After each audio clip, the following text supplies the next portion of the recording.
Hoje nós vamos começar a falar sobre a fundação da filosofia ocidental de maneira assim forte, né? E mais em concreto, a fundação da filosofia moral no Ocidente. Nós estamos então falando de Sócrates e nós estamos falando mais em concreto de um trio muito importante no Ocidente, um trio filosófico que, como vocês sabem, são Sócrates, Platão e Aristóteles. Vale a pena fazer um paralelismo aqui com os três grandes homens que serão o fundamento da religião de Israel: Abraão, Isaac e Jacó. Esses três grandes patriarcas do povo de Israel. Vocês sabem, inclusive, que Jacó também é chamado de Israel, e Israel ou Jacó teve 12 filhos, dos quais um se chama Judá, e Judá dá origem ao chamado povo judeu. Bom, então, assim como Deus não abandonou o seu povo, não abandonou os povos, ou melhor, eu poderia dizer assim, Deus nunca abandonou os povos. Alguns ele se revelou de maneira sobrenatural. Abraão, Isaac e Jacó, fundamento da religião de Israel. A outros ele se revela pela razão, através de Sócrates, Platão e Aristóteles, dando assim ocasião para que se conheça de maneira mais sistemática e mais fundamentada verdades que são alcançadas pela razão entre os gregos e que são alcançadas pela revelação entre o povo de Israel, ou o povo que será o povo de Israel. Então é interessante essa comparação, não é minha, é de São Clemente de Alexandria. Assim como Deus não abandonou os judeus pela revelação, tampouco abandonou os pagãos pela razão natural.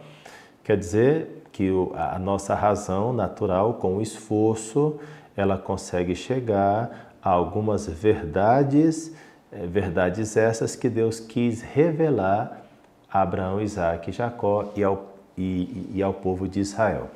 Então, nesse sentido, é interessante que a gente não perca de vista a bondade de Deus, seja com o povo de Israel, através da revelação sobrenatural, seja com os demais povos, os povos pagãos, através da razão natural.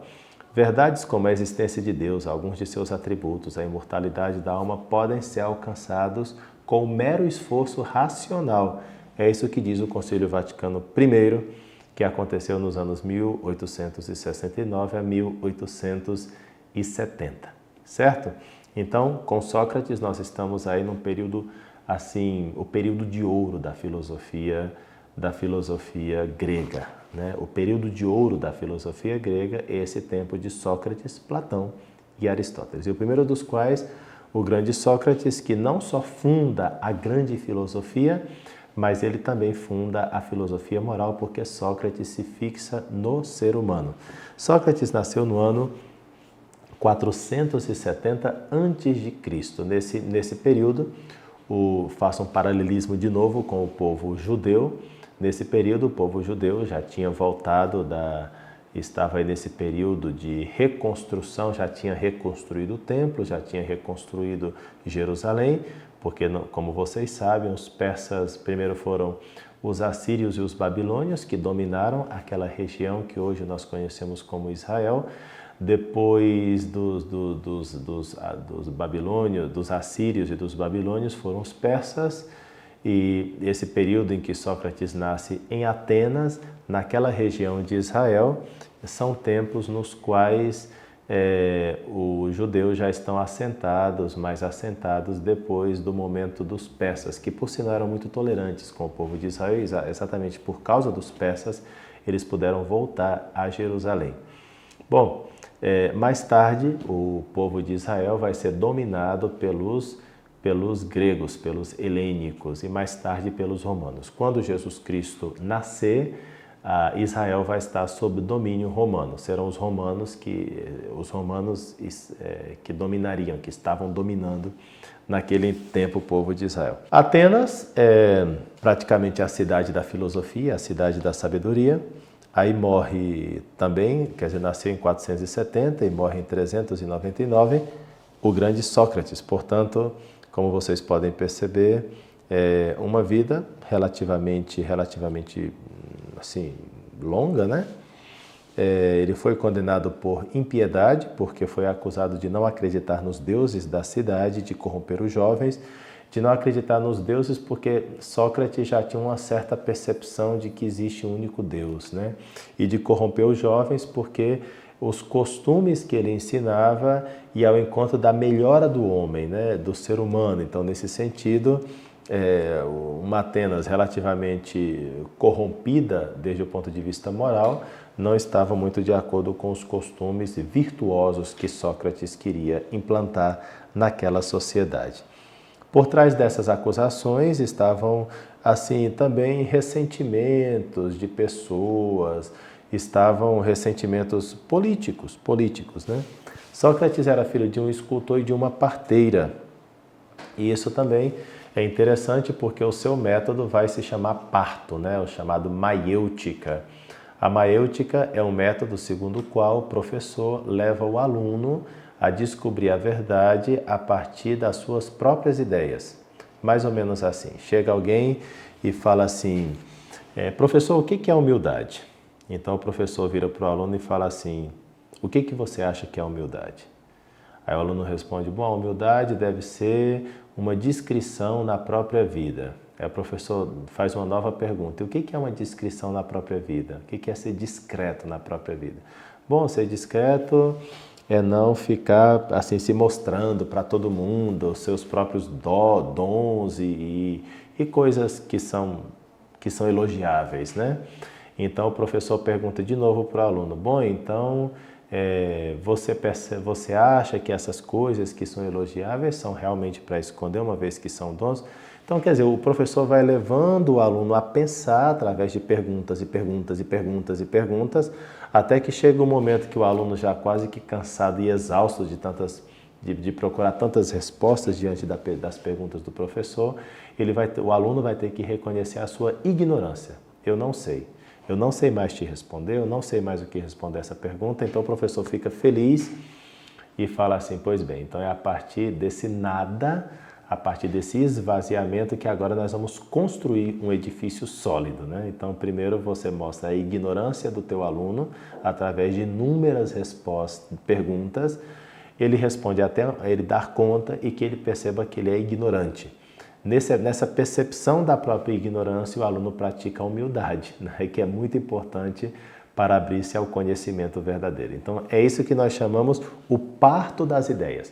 Quer dizer, o aluno vai tendo novas ideias a partir de novos questionamentos, as suas respostas são, para ele mesmo, algumas interpelações. E assim ele vai como que parindo as ideias, dando à luz as ideias. Por isso o método se chama parturimento, né? O maiêutico, dar parto, dar luz, né? Às ideias. Muito bem. Então, Sócrates, ele vai colocar, assim, vai acentuar na sua filosofia a questão do homem, né? O que é o homem para Sócrates? É a sua alma. Para Sócrates, o homem é a sua alma. Tem até um raciocínio feito por Sócrates, através do qual ele procura provar a sua tese. Eu vou até ler aqui no Dario Antiseri e no Giovanni Reale, esse livro de História da Filosofia Antiga e Medieval. Eu tenho uma edição aqui, que eu estou usando aqui na página 85, que diz assim, uma coisa é o instrumento do qual se serve e outra é o sujeito que se serve do instrumento. Ora, o homem se serve do próprio corpo como que de um instrumento. Isso significa que são coisas diferentes o sujeito, que é o homem, e o instrumento, que é o corpo. Portanto, a pergunta, o que é o homem? Não se poderá responder que é o seu corpo, e sim que é aquilo que se serve do corpo. Mas a psique, a alma, isto é, a inteligência, é aquilo que se serve do corpo, de sorte que a conclusão é inevitável. A alma nos ordena conhecer quem nos admoesta. Conhece-te a ti mesmo, o oráculo de Delfos, né? E Sócrates levara essa sua doutrina a tal nível de consciência e de reflexão crítica, a ponto de conseguir, inclusive, deduzir todas as consequências que emergem, logicamente, como veremos, analisando o ser humano. Isso é muito interessante porque não que a gente vá dizer que o homem é a sua alma, mas sem dúvida alguma, a alma do homem é uma grande expressão daquilo que é o homem.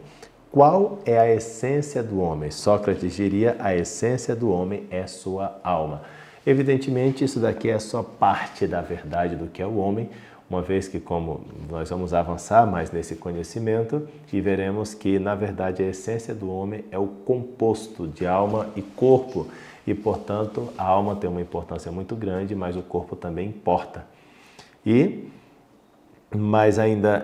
Então, como o corpo também importa, nós precisamos fazer uma filosofia do corpo, não só uma filosofia da alma. Mas, sem dúvida alguma, nós estamos diante de um avanço impressionante, porque se num primeiro momento Sócrates ele estava mais dependendo da física, né? E, portanto, vendo mais as questões materiais isso, sem dúvida alguma, inspira muito o próprio Sócrates.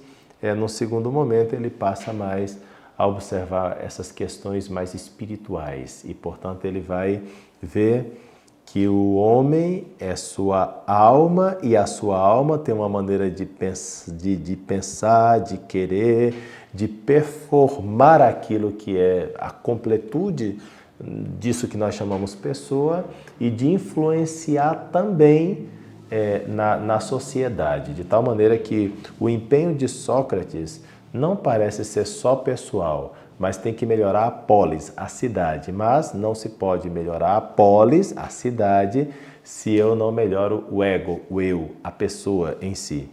Cito Sócrates: eu, ó cidadãos atenienses, busquei esse renome não por outra coisa, senão por certa sapiência. Qual é essa sapiência? Aquela que talvez é a sapiência humana. Com efeito, desta pode acontecer que eu seja verdadeiramente sapiente. Sócrates é, portanto, um homem que busca a sabedoria e que busca a sabedoria dentro de si. Nós também temos no cristianismo grandes doutores que viram isso, né? Interessante, por exemplo, São João da Cruz, que nesse sentido é bastante socrático, onde ele dá uma importância enorme à alma humana, a tal ponto de dizer que nós devemos entrar no centro da alma humana e lá encontrar Deus. A gente poderia secularizar esse pensamento e dizer assim: nós temos que entrar no centro da alma humana e encontrar a verdade. Por quê? Porque aí, no autoconhecimento, já se revela muita coisa sobre o que é o homem. Não revela tudo, mas revela bastante. Então, nesse sentido, Sócrates dá um salto de qualidade impressionante com relação às filosofias anteriores, uma vez que olhar para coisas exteriores, ele está se manifestando como o primeiro homem moderno da antiguidade, né? Ele olha para dentro. Também nós vamos ver esse fenômeno paralelamente quando a filosofia a partir do século XIV, a partir do século XIV, aí com Marcílio de Pádua, Guilherme de Ockham, Martinho Lutero, René Descartes, toda essa turma também vão fazer uma incursão interior, né? Uma vez que às vezes a filosofia pode ficar em coisas mais externas ao homem, autores como os que eu acabei de dizer fazem uma incursão interior semelhante àquela incursão interior que Sócrates fez no seu tempo. A diferença entre esses dois períodos, eu poderia até acrescentar o período contemporâneo no qual nós vivemos, é que em Sócrates existia um autêntico amor à verdade, uma autêntica vontade de fazer filosofia mesmo. E se a gente conhece um pouco a vida dessas pessoas que vieram aí a partir do século XIV, nem sempre nós identificamos esse mesmo amor à verdade. Bom, então, descobrir a essência do homem, sem dúvida alguma, é uma base para o nosso filosofar. No fundo, nós estamos trabalhando agora esse microcosmos que é o homem. Se os antigos filósofos, chamados filósofos naturalistas, desde um Tales de Mileto, até um Demócrito, né, são mais filósofos físicos, observam a natureza das coisas. Então agora nós estamos entrando num momento em que, sem deixar a filosofia física, nós entramos numa filosofia mais espiritual, psicológica, e isso também tem sua graça no sentido de que é importante analisar também não só os fenômenos macros do universo e do que a gente percebe com os nossos sentidos e que estão aí, o ar, a água, o fogo, a Apeiron, o que eles queiram chamar, mas agora nós estamos vendo que é importante fazer filosofia de uma outra realidade chamada ser humano e na sua interioridade mais profunda.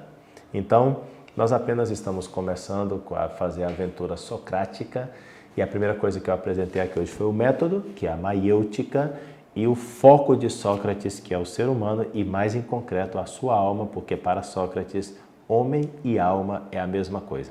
Para nós não, para nós o ser humano sempre é o composto de corpo e alma, mas sem dúvida alguma essa investigação filosófica sobre o que é o homem está apenas começando, mas já começou muito bem, porque começou pela parte mais espiritual e, portanto, é muito fácil desenvolver toda uma ética das virtudes, uma maneira de ser, de existir no mundo e uma maneira também de influenciar na polis, de influenciar no contexto onde você vive. Nós começamos muito bem a antropologia, começamos muito bem a filosofia que olha para o ser humano, uma vez que até agora nós estávamos nas coisas. Agora voltamos para o ser humano, voltamos para aquilo que é o ser humano, segundo Sócrates, a sua alma. Não é totalmente correto, mas sem dúvida alguma é parte de uma resposta mais complexa, mas com esta parte nós já podemos fazer muita filosofia e já podemos entender muito melhor o que é o ser humano e já podemos inclusive ver na sua espiritualidade todo um movimento rumo à vida virtuosa, que é o que nós vemos também em Sócrates, um amor à vida virtuosa, porque descobriu quem é o homem, como é que o homem existe, digamos assim, no projeto original de quem fê-lo, de quem o fez, né? Então fica aí, eu vou ficar por aqui hoje, porque sobre Sócrates nós precisamos falar ainda algumas vezes mais. Até a próxima.